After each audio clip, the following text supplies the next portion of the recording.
that's just the day and age I think we live in. Is some people do wonder, like, if my name, which in my POV, if something happened to me, I'd be like, if y'all are gonna talk about me, like a bunch of other celebrities have said, Icky Azalea, if y'all see my body for free, might as well make some money off of it. Yeah. Um, so I think that would be my take of where someone could take this right now. It may come off as bitter to some. I think she's just like, I have a profession, I have a son. It's the Pop Report. So juicy. I know you see me standing here. Are you Do I look good are you today? are you really trying to make this opening a Zoe 101 opening? Well, you said iCarly, so it inspired Zoe It 101. inspired you to go back to Dan Schneider roots. Oh yeah, let's bring up him. Let's bring up Dan Schneider. Let's not do that. How you doing, my sir? Full of dog hair. Okay. Amazing. How are you? How's life? The delayed response. Life is lifing. Dorit is biting. Things are merry. Zack Pack is packing. Merry and bright. So, nothing new, nothing crazed. We obviously just had two dykes and a mic on the podcast. Yes. A hoot and a holler, if you ask me. I feel like I haven't laughed that hard in a minute with two lesbians and two gay men at the same table. It's kind of like a cafeteria lunch for high schoolers who are rejected, finally having their flowers. But no, I mean, things are peachy. We're about to go into the holiday, and so I'm finally ready to have a fucking break. You know? Yeah. Yeah. You're like, no, there is no such thing as a break. That is not for happening. me. What do you mean not for you? I don't have holiday breaks. I still tape every day. You're like, I don't sleep. I get up. I have dogs. Yeah, I have purse. There's no break for me. I've been taping all day today. In my last taping, I had to have some mezcal, so I had some mezcal, and then I was feeling like a little litty and a little frisky. By yourself? No, it was an interview, but it was promoting this mezcal. So then I was drinking the mezcal on the show at like noon. Just straight up by itself? No Paloma? No nothing? Yeah. Well, I wanted to taste the flavor. I wanted to taste the undertones. I wanted to get the full experience. Do what you gotta do, girl. Make it happen. Get it right, get it tight. Well, obviously, if you love Zack, you are probably a Zack Packer of some way. Mm-hmm. Green Bay Packer.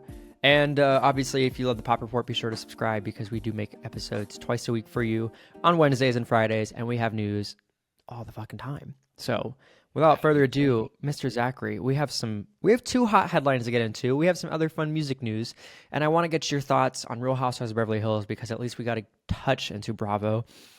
But a lot to get into this episode. First and foremost, the hot headlines. Which would you like to tackle first? We have two in here. To grab bag mix. Let's start with Ethan Slater. Oh my goodness. All right. So I have been sitting here a minute, and as many know and have been keeping up, Wicked has been out for a minute. Yeah. And so have you watched it yet? Nope. I'm gonna watch it from home whenever that hits some streaming, or I'll just get a good seat when no one's around. I don't know. I haven't found the time. I've got a lot going on. I just don't care. Okay, that's different. We, like we talked about before, have felt that this press for the film has been so elongated based on the previous incidents with Ariana Grande, Ethan Slater, and Lilly Jay. Yeah. So to recap, obviously, Lilly Jay and Ethan Slater split. They got divorced. They did welcome a child together. Ethan Slater is with Ariana Grande now. And so that is that. Lilly Jay previously said Ariana Grande is not a girl's girl, didn't realize what On the Record was, but now she's, without naming Ariana Grande, speaking to the cut in a essay. They're penning it as that. About just her experience and what she felt going through public discourse and more. Did you get a chance to read it, Zach? Or did you see like some snippets of it? I saw some snippets of it. Yeah, she's basically saying Ariana's a fucking mistress and stole her husband. That's what I got from the article. And she's just like, it's so hard to watch this Wicked press. I mean, she said it without saying it, so I'll say it for her. She said it's so hard to watch the Wicked press tour because she has to see Ariana's face and her lack of eyebrows because her whole face and hair blends in together. And it's very uncomfortable for her to have to see it because Ariana stole her husband while she was having a baby. Okay, so that's not a direct quote. No, it's paraphrasing. Oh my God, Zach, what do you think they should do if they love what they're listening to? They should subscribe. Subscribe. Hit the subscribe button down below for all the latest celebrity news. And if you're listening anywhere else, leave a review. Or don't. Or do. Or do. Right. So a couple direct quotes just to read you from this. This came out Thursday, December 18th. And so actually it's the 19th. Whoever wrote this has a little mess up. Sir. Either it's Wednesday, December 18th, or it's Thursday. Anyway, the direct quotes from this, she addresses the divorce. She addresses motherhood. She says, quote, "Motherhood, I have learned, fills your time, but not your mind." She also went on to say, quote, "In the countless hours I spend rocking my son to sleep, pushing his stroller, marveling at his sweaty little hands, grasping a crayon," same. "I work diligently on my private project of accepting the sudden public downfall of my marriage," which we've never experienced that. I have no idea what this is like. I can't imagine also being that girl. But she also goes on to say, "This, I tell myself, is nothing to be ashamed of and nothing to hide." So, just like she says in this quote, she was just kind of there. She just, I don't want to say it was an active bystander is not the right even word. She was just a participant where she just stood waiting and everything's happening around her. It's not like she specifically said anything other than that article from what we know. And we are now getting her side in these other quotes. Like you said, Yeah, she doesn't like Ariana Grande. She's not happy about this. I don't think anyone would be really happy about this. No. But yes, she went on to admit that they began dating, and after 6 years, they had their wedding in 2018. Their son was born in 2022. And so she said in her essay, quote, "No one gets married thinking they'll get divorced. In the same way, we don't board a plane expecting it to crash." Before I continue the rest of that quote, you know what it fucking reminds me of, Zach? What? We Titanic. don't get married. You don't get married to get divorced. Who said that? Who said that? Housewives. Erica? No, I thought Sutton said that to Kyle. She's like, "You don't get married to get divorced. You know that, right, yeah. Kyle?" Yeah. And I was like, damn. I don't pay much attention to something. That's fine. This quote also goes on to say, quote, "But I never really thought I would get divorced, especially not after giving birth to my first child, and especially not in the shadow of my husband's new relationship with a celebrity." So very similar to what to I what you said. said, Zach. Yeah, very similar. And then there's more, because then she's like, then I have to see the Wicked press tour and see Ariana's face everywhere. She never named her directly in this. So, in this, the article She just says, referred to it as the movie that ruined her life, right? right. It says, Jay wrote that, quote, "People from, quote, her past have reached out to her to say they've seen my face in a tabloid." But on the flip side, her, quote, "patients have remained silent." She really was just writing this to, it seems like, Ariana. talk about, no. Well, why else is she writing it? I mean, come on. She's writing this essay to tell people how it is from her side, She got experiencing this. I can't with your interjections. I love it though. She's doing this as the side of being that girl, being sitting The in that scorned position woman. with a child. Yeah. Good God. So she's not coming off as bitter.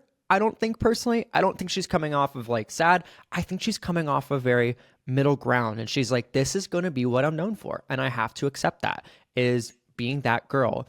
And she said, quote, "If I can't be invisible anymore, I may as well introduce myself." So she's trying to just start her life anew.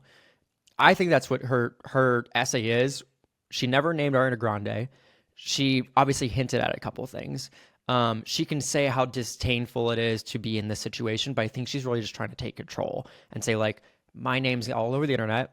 Here's at least me penning to paper what I would like my life to be about and what I'm currently doing, just to do as I am. The last quote I'll read is, she talked about co-parenting. She said, quote, "While our partnership has changed, our parenthood has not. Both of us fiercely love our son 100% of the time, regardless of how our parenting time is divided." So I think Yeah. that's nice that she at least said that he's a good dad and that they're co-parenting good together. I mean, come on. Why else is she going to write this article, though, if not to be like, fuck you, Ariana? Like, that's really what she's saying in this. Like, yes, this Mhm. happened. I know you guys are talking about the affair that happened. Why would she call Wicked, or she doesn't name the movie? She doesn't name Ariana, but she's like, this film press tour, my days get some on my best days are with my son, and then my worst days get consumed by this press tour that I can't escape about a film that ruined my life. How else would Wicked have ruined her life if he wasn't cheating on her with Ariana while they were filming Wicked? Like, that's the rumor, and she's basically confirming the rumors. So at least in some of the reinterpretations of the cut article, I'm not seeing that in like the press, like the exact press tour mentioned. It probably is in some capacity. There is a paywall behind this. So can I actually go back and through and find this? There might be another paraphrase article. That's a good POV you have on it. Or I don't even say good POV. Why am I saying that? That's your take. I think she's trying to, do what anybody Yeah. would do is Okay, if my name's going to be out. this is the Go quote. ahead. Days with my son are sunny. Days when I can't escape the promotion of a movie associated with the saddest days of my life are darker. Oh, well, people.com, you missed that quote. Um, I think in my take, she might be, like I said, trying to start anew. But I think we live in this day and age. People are like, How do you if my start name is going anew to be, by instigating the fight? She listen added to my take, gasoline onto the fire. That's Mr. not Vice starting President, anew. Mr. That's Vice doing President, shots fired. Mr. Vice President, I'm speaking. Um, I think because her name has been pulled out so many times in this, I think this also could be a ploy for her to say, I'm going to try to make myself a name for myself, make some money for me, make myself something, and try to just start anew in that sense. Whether she knows like what the next financial path is for her, she at least knows professionally as a therapist, her name's out there. You search her name, it's going to be about these stories. And so she at least needs to find some way to say, like, I still practice, I still work with my patients, I still have sane, calm mind, and I can separate personal and work. And I think she's, at least leaning into, if there is going to be this conversation about me, maybe I get some money from it. Maybe there is a book, maybe there's something, but she's at least trying to maybe open that door to start a new life for herself. That's my thought. Good for her. She got cheated Yeah. on, so she might as well be able to capitalize off of the situation. That's just the day and age I think we live in, is some people do wonder, like, if my name, which in my POV, if something happened to me, I'd be like, if y'all are going to talk about me, like a bunch of other celebrities have said, Icky Azalea, if y'all see my body for free, might as well make some money off of it. Yeah. So I think that would be my take of where someone could take this right now. It may come off as bitter to some. I think she's just like, I have a profession and I have a son. Let me keep going and I'm going to figure out my life. And I'm not going to name names. Well, no, she doesn't want to get sued. So That's that was also smart true. of You her. can't Yeah. you can't really, that would be slander, like you taking out an article in the cut, bad mouthing, and leaving yourself open to liability like Lizzo. When also, I don't think she wants to let put that out there for her son, right? Like her son's eventually going to grow up and read all of this or hear about all of this, and she would rather look like she gave her father grace and didn't out the affair. Yeah, I mean, that is the most noble thing that you kind of want out of a parent. But as I said earlier, we have another hot headline, like I said, compared to a Lizzo, where Lizzo is also now speaking out to her, quote, blindsided reaction to all of the claims against her. So I feel like we've covered this a lot when we were in the early days of our podcast starting, just like, here's a legal debrief, here's what's going on. I don't think we need to necessarily give the Spark Notes version right now, except for Lizzo has had a multitude of claims against her touring company, and her touring manager. Multiple people have been named. The parties at large have been named. Lizzo is recently dismissed from some of the lawsuits. She just went on the Baby It's Keke Palmer podcast. So I have a lot of opinions on this. I have watched a amount of the podcast interview. And I think it is very interesting to sit and watch as someone who works in the news and someone who has seen a lot of legal stories. You've also seen a lot of legal stories, Zach. I think just the nature of this interview, the dynamic is interesting. So to set the stage for you, like, Zach, you haven't seen it, so I'm mostly speaking to you and whoever the fuck wants to listen in their car ride to work. Lizzo and Keke Palmer are sitting down in a podcast studio. It kind of looks very similar to our setup, where it's just like in studio, 2 chairs, 2 mics, some wood panels, really nice studio. This interview out the gate in the first few minutes, Lizzo says, "This is the only time I want to talk about this." And she says, "I don't want to have to do this interview again." You know, she seems in really good spirits. And I guess, Zach, a question for you. If you have one interview and you have any sort of wrongdoings presented against you or legal, what approach would you take going into an interview? Like if there were allegations of this nature against me and I was going to set the record straight, what would be my I mean, I would be fully transparent. I would be like, listen, you can ask me anything. I will be fully open. I'll answer whatever questions that you have, and I just want to get the truth out there. Yeah. That is the route it looks like Lizzo takes during this interview. Good for her. When we watch a lot of these things specifically, we grew up with like Barbara Walters. We grew up with like CNN exclusive, 60 Minutes, like very much serious, like perpetrators, crime investigations, very much like people will press on and they will ask follow-up questions.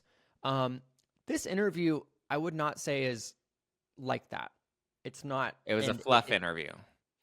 I sat here watching this interview, and I'm happy that this conversation happened, but I don't think this is the last interview because of the nature of how this was kind of conducted.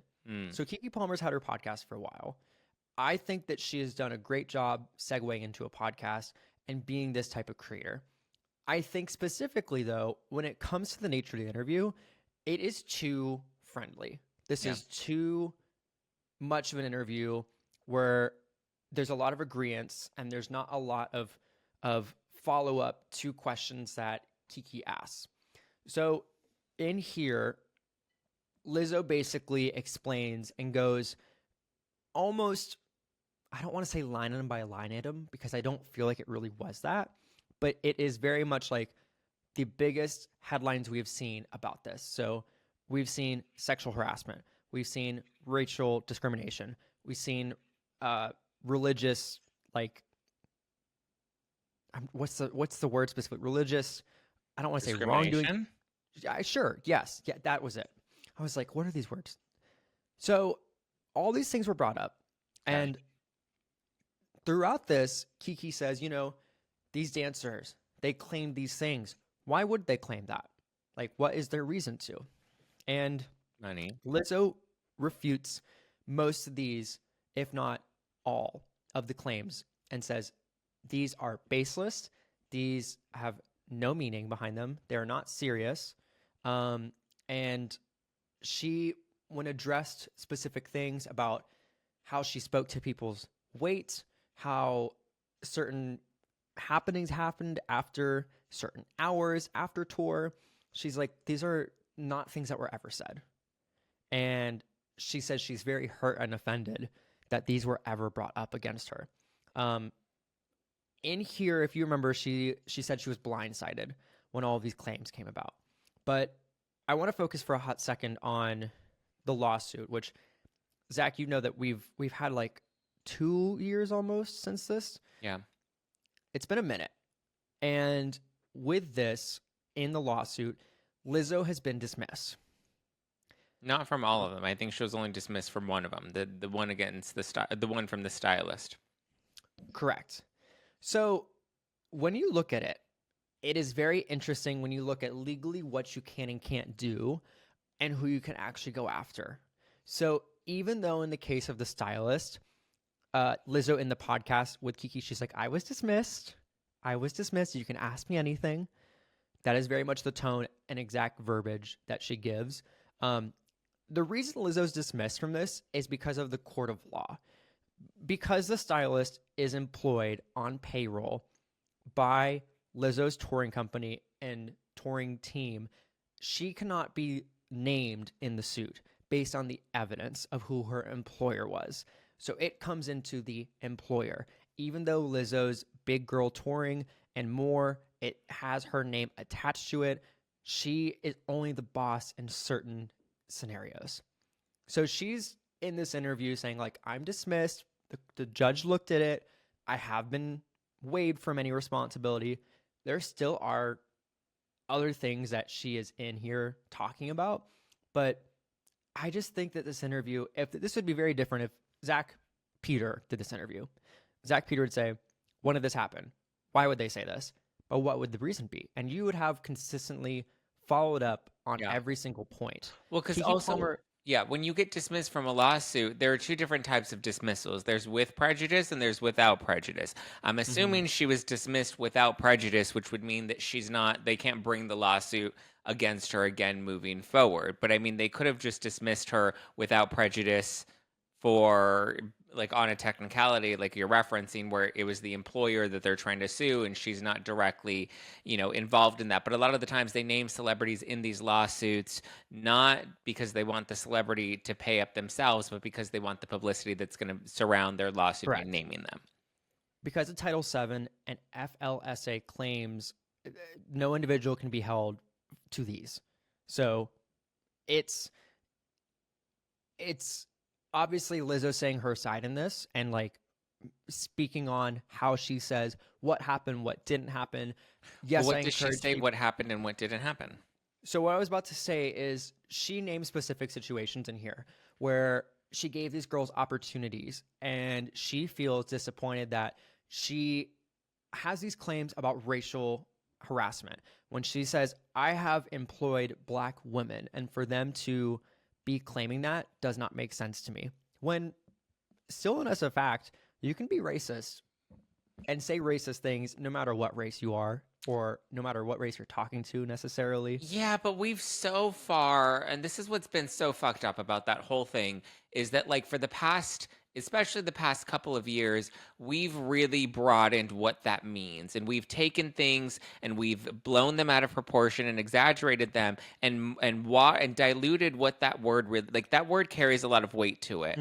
And you have to be serious about when you do that. And unfortunately, what we've seen happen in recent years is that we've thrown those words out so flippantly. And when you do something like that, then you have a reaction from somebody, like Lizzo, or you have frivolous lawsuits that are brought based off of they're meritless because they're not stemmed in true racism. They're stemmed in disgruntled employees that were let go. I'm not saying that's the case in this situation because I don't know the exact details in this situation, but then that's what happens is these things then get exaggerated and then you lose the audience with that, and it's unfortunate because there are people that experience this type of discrimination all the time, and those are the people that should be bringing forth those types of lawsuits.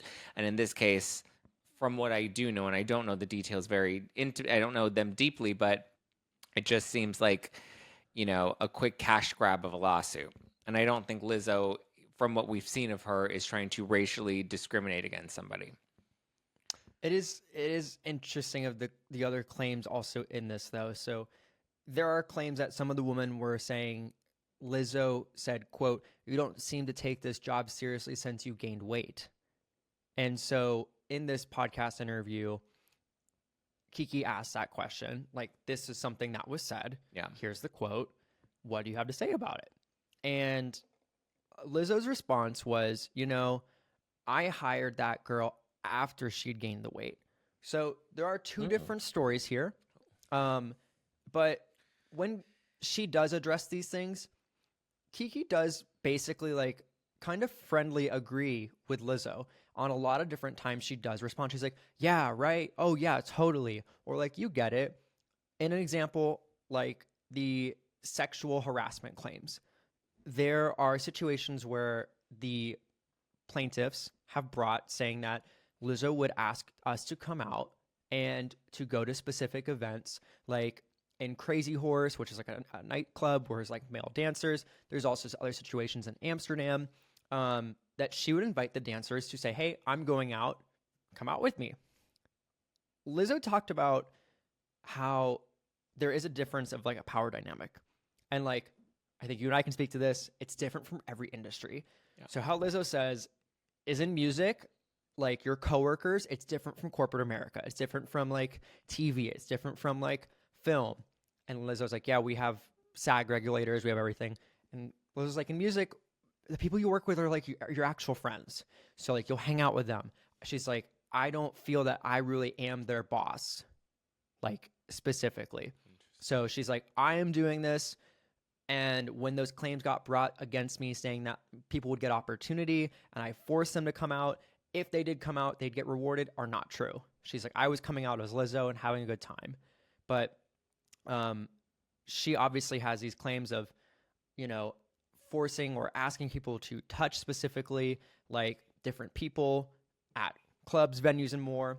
And Kiki goes, yeah, you know, like it's like hanging with your friends. And it's kind of like, you know, because we hire our friends or we come up with them, like we have friendliness around them.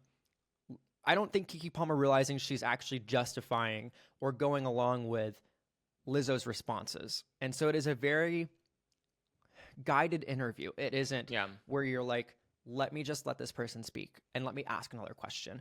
It is kind of adding some gas to like the fire response or whatever response that may be given. So it is kind of hard to watch as someone who works in news, and obviously you who also does interviews, of like, this seems led a certain way and that you have a friendship together. So this is slightly biased, like as an interview. Yeah.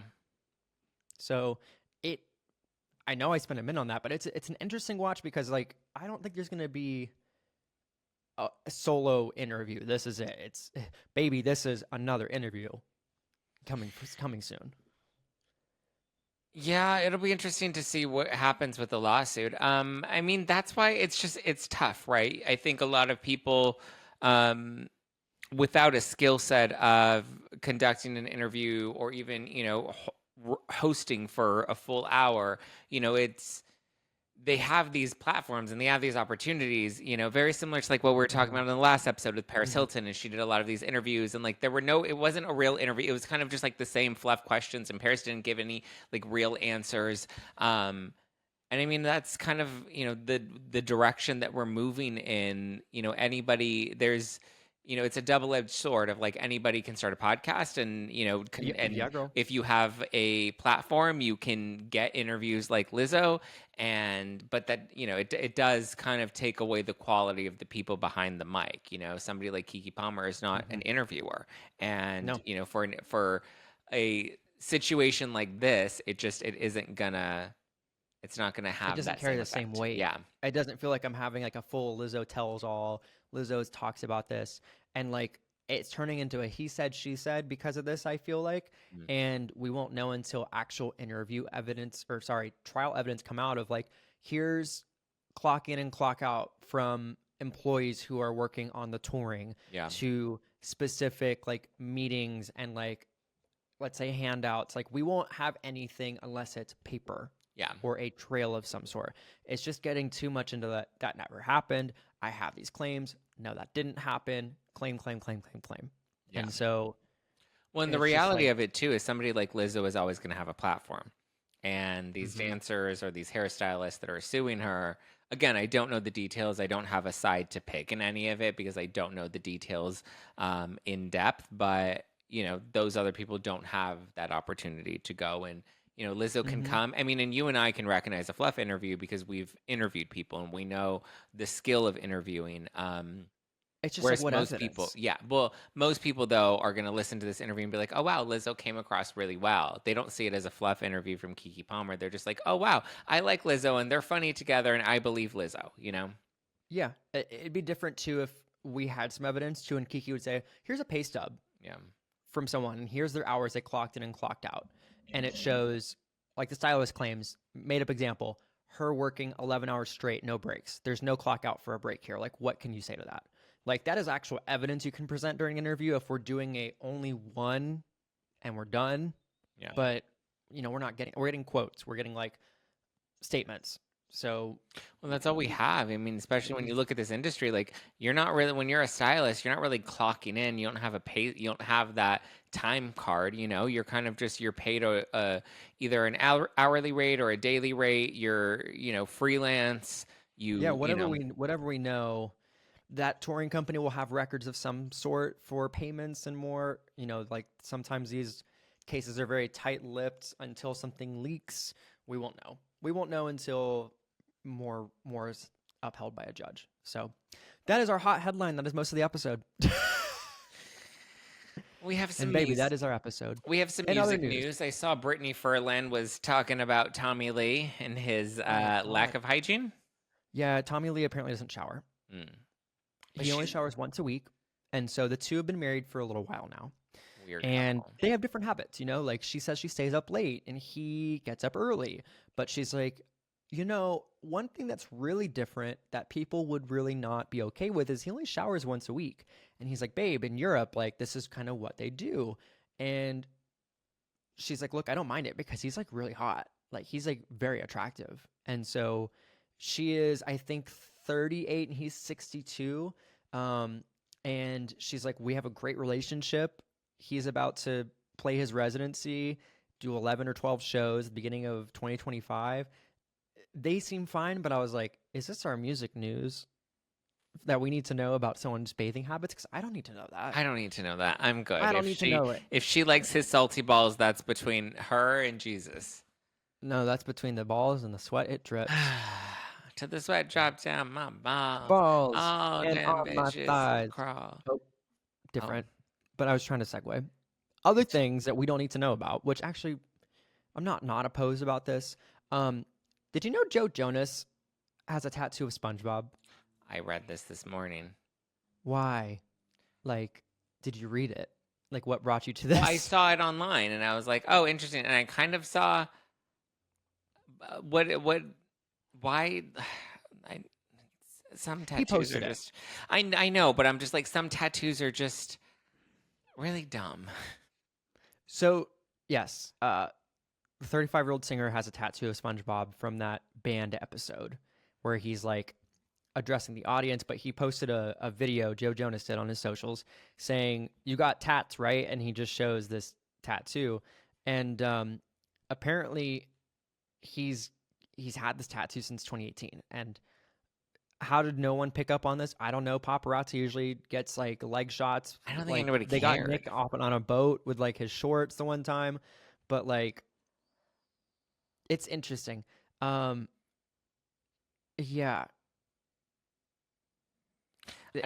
I don't know. No one needed to hear it, but Yeah, why is everybody so like jazzed about this tattoo though? That's what I don't understand.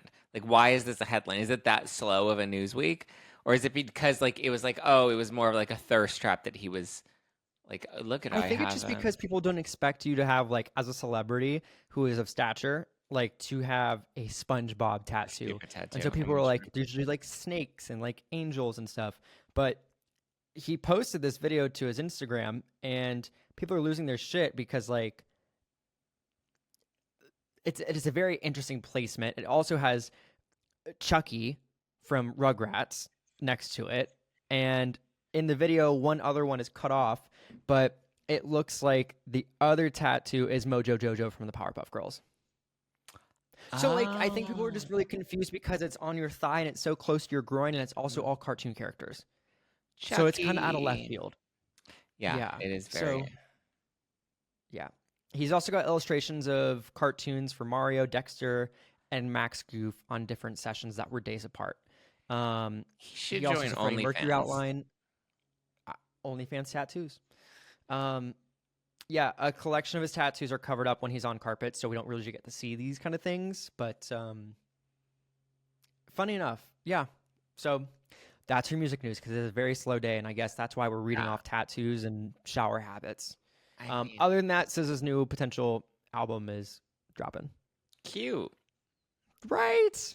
Just little things. Well, Things. You know what I did this week? What?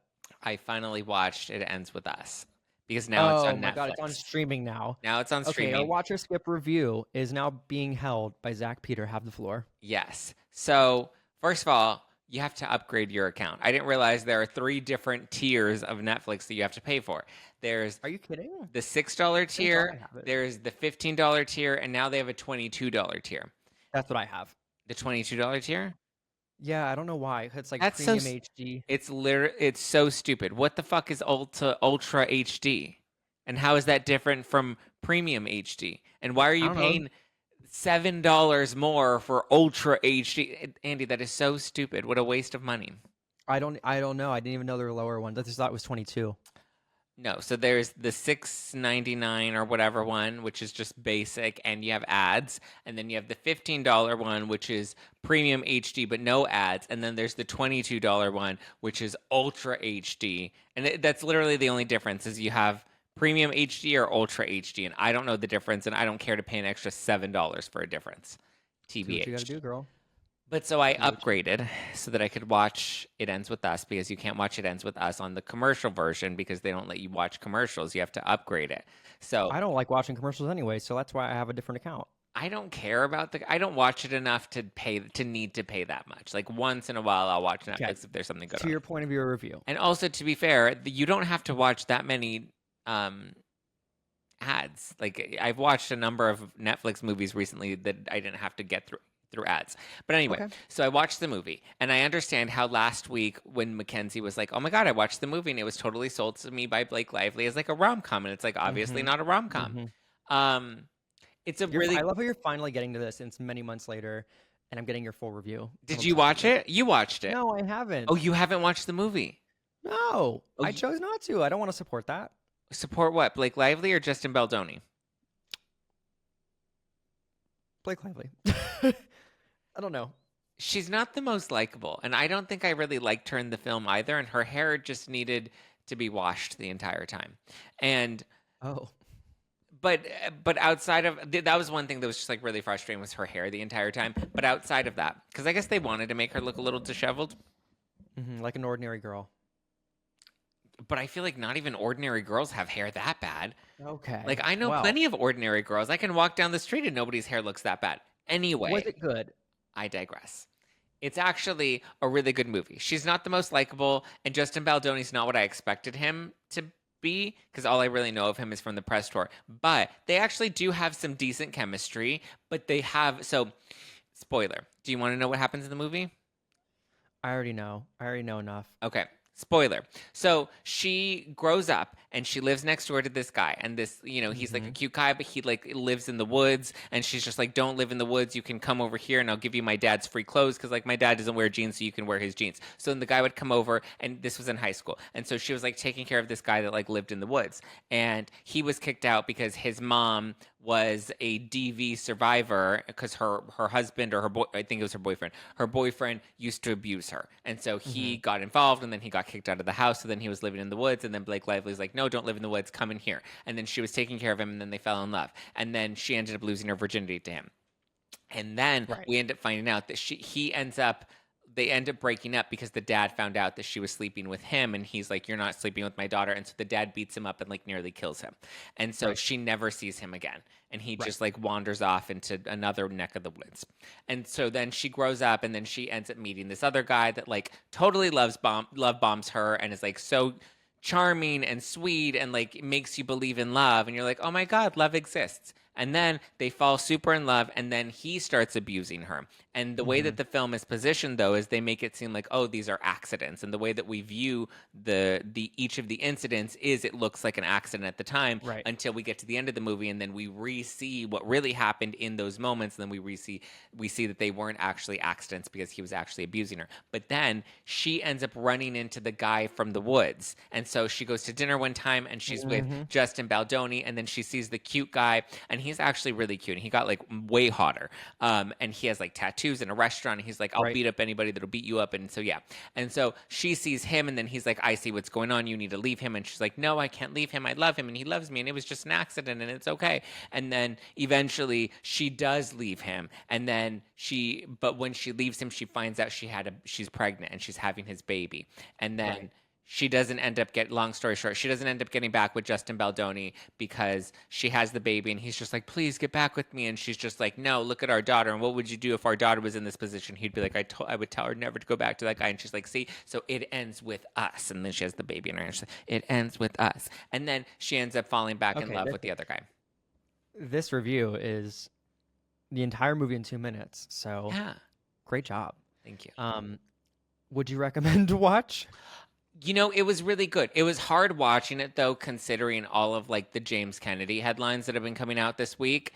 And it just like it made me like so angry at the situation that we're seeing play out in real life with James Kennedy. And, you know, now all of the allegations that have, you know, been resurfacing, and now we have found out that Bravo actually investigated James Kennedy, but while he was being investigated, they were still allowing him to film the show and attend BravoCon. And, you know, there were a number of other Bravo stars that didn't have those same opportunities of continuing to film. And so it brings into question why James Kennedy was allowed to still participate in some of these opportunities amid the number of allegations that were out there against him and the investigation that was actively going on while he was still working with the network.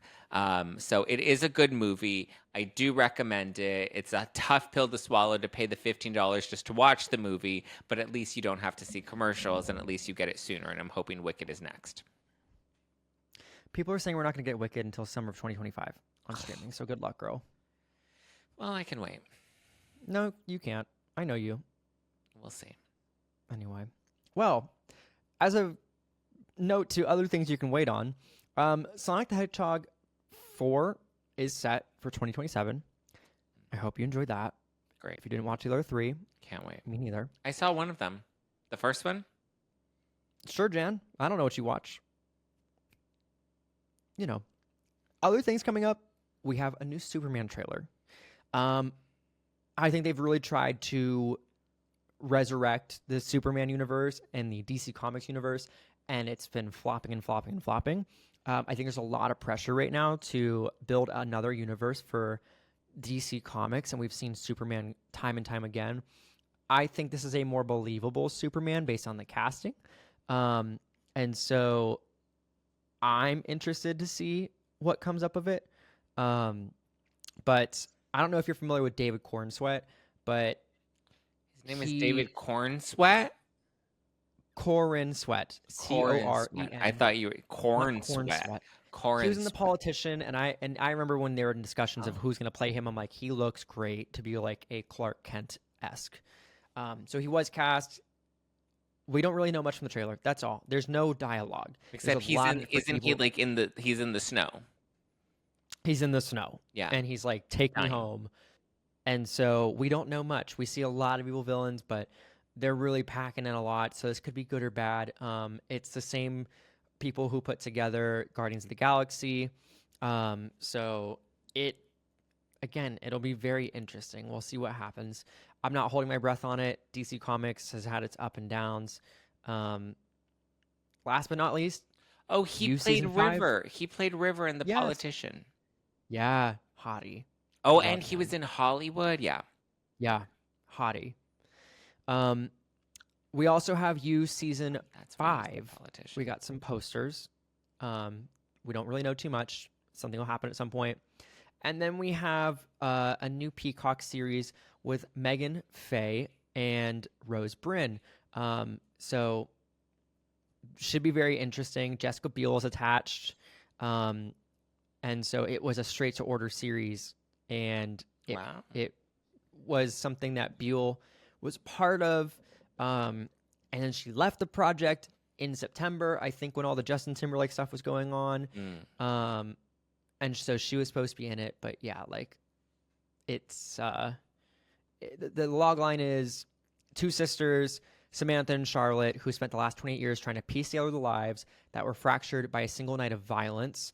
When another attack splinters the small town of Pikeville, Charlotte. Charlotte is the first witness on the scene. She's forced to confront her own demons, and the case twists with shocking revelations as she and Samantha both wonder the price of being the good daughter was worth it. Yeah. Was it? Was it? We'll find out. Was it? You might recognize, you know, Faye from The Perfect Couple and The White Lotus. So I think those are going to be interesting. But the only one I'll actually watch is The Good Daughter and You. Yes. Well, Superman, toss up. are you excited for you? The final season is coming next year. I know. I'm just ready for it to be done. Like, I'm just like, how do we have this man keep going? Yeah, I feel like they How? stretched it out a little because season 1 was Guinevere, right? Guinevere. Going to, yeah. Yeah. The- Oh my God. That was before it was even on Netflix. Yeah, that was when it was, and Shay Mitchell was in it. It was on Lifetime, Mm-hmm. and then she Was was it Lifetime or CW? no, it was Lifetime, and they brought it to Netflix, and it got really popular. And then they came in with season 2, and season 2 was what's her name with the blonde braids? What was her name? Girl, sure. Sure. You got this. What was You her? got it, girl. Uh, what was her name? It's been a while. That's what I'm saying. It's been so long. It's been Since, so long. like, Oh, Beck. it's Beck. been Okay, so Beck was the original Beck. girl, and then Marianne was the girl from season 2, and she was the black girl with the blonde braids, and he was Yeah. like He found her at the library, and then he started Mhm. stalking her. And then season 3 came Love, and Love is the one that he ended up marrying and having a baby with. And Love was in season 3 and season 4, or Love was season 2 and Little season 3. flashbacks.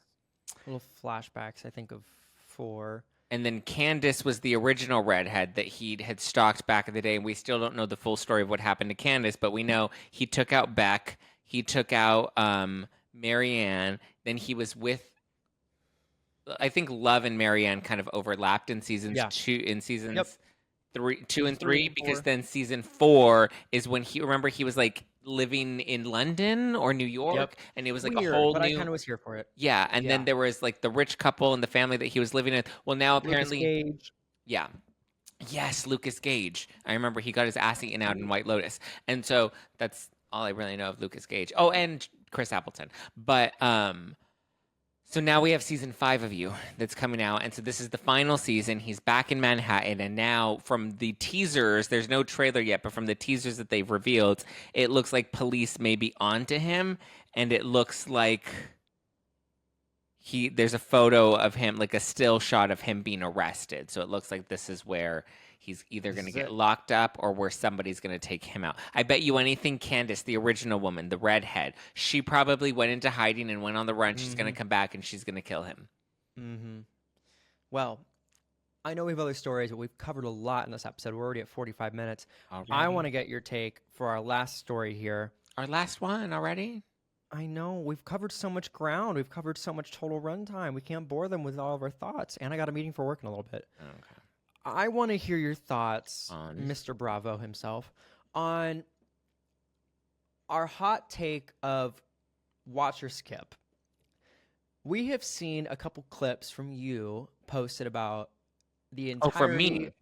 from you. I thought you meant we're just talking about the TV series You that you can't then. Oh, I'm sorry. It's really hard to keep up. Real Houses of Beverly Hills. Dorit she's hitting back. Yeah. And I saw a couple clips that Zachary Peter posted himself. And I wanted to get your full 3-minute rundown of what you think of every episode so far, because it seems like everyone's loving Dorit this season. Yes. Well, we're what, 5 episodes in now? Like, yeah, I think it's 5 episodes in. Listen, it's a great season. I think Dorit is really shining because I think Dorit has just come into this season 0 fucks given. I think she's lost. She has nothing left to lose, and so she's just fully coming in, fully herself, smoking on camera. You know, we saw this week she was facing off with Camille, who is the season 1 OG. And, you know, Camille was, I mean, all the girls were trying her in every episode. Every time somebody tries Dorit, she shuts them down real quick. And they're all kind of shocked at just how transparent and straightforward and unfiltered that Dorit has been. Right. Camille, rewind me back. Everyone has piled on Sutton and Garcelle of like, they're the girls who will just pile it on the person who's going through a rough time. Yeah. What was the situation? Because the clip that's going viral is, for those who are not as familiar like me, she's calling Camille, excuse my language, either a stupid cunt or a fucking cunt. And then she's like, now you're a stupid fucking cunt. Yeah. Or a fucking stupid cunt. What did Camille do though that was back in the day? Because she's like, oh, I've been there, honey. Like I had this happen. But she's like, no, girl, you haven't been. Yeah. So Camille on the first two, Camille used to be married to Kelsey Grammer, and he left her on the show in season 1. So we kind of watched her go through her separation. She left the show, what was it, season 3? And so she's made cameos and done, made guest spots several times over the past several seasons.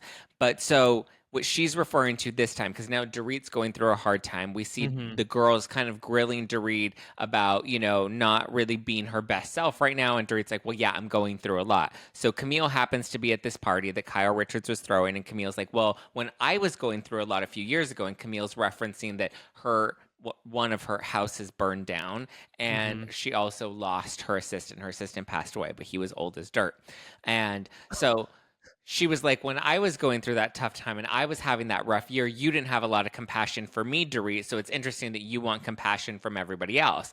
And Dorit's like, you weren't very nice to me. She's like, honey, you were a cunt when I met you. And then Camille's like, what? And then everyone's like, what? And then had she's that flashback of the clip of her saying it. no, too, no, and I was no. like, So she calls her a cunt in that moment. She's like, you were a cunt when I met you. And because Camille said you weren't very compassionate to me. So Dorit's like, well, you were a cunt when I first met you, which is true because when Dorit first came on the scene, Camille, who likes to come in and stir the pot, she was bringing up Dorit's financial issues. And she's like, I've heard things about your husband, and I heard your husband isn't paying people, and I heard your husband's in a lot of debt. So Camille used to come on the show and make all these waves. And so Dorit's like, you were an asshole to me back then. So why would I have compassion when your house burned down? One of your houses burned down. And then Camille's like, yeah, well, back then you called me a fucking cunt. And then Dorit's like, no, I didn't call you a fucking cunt. I called you a stupid cunt. Stupid cunt. And And then they played the clip, Yeah. and I was like, the fact that I love when people can clock and it comes full circle. I was like, I didn't even watch this, but I know there is a clip ready, and the clip was fucking ready. Yeah. Like, it is just nuts how the editors are like, we have that on camera, pull that back to this date. Yep. And yeah, people are obviously piling on Sutton and Garcelle of, you girls don't have a lot going on, but when everyone else has stuff going on, you really pile it hard on them. Yeah. And so, but it was just great. Camille, and everyone's just like, Dorit eviscerated Camille.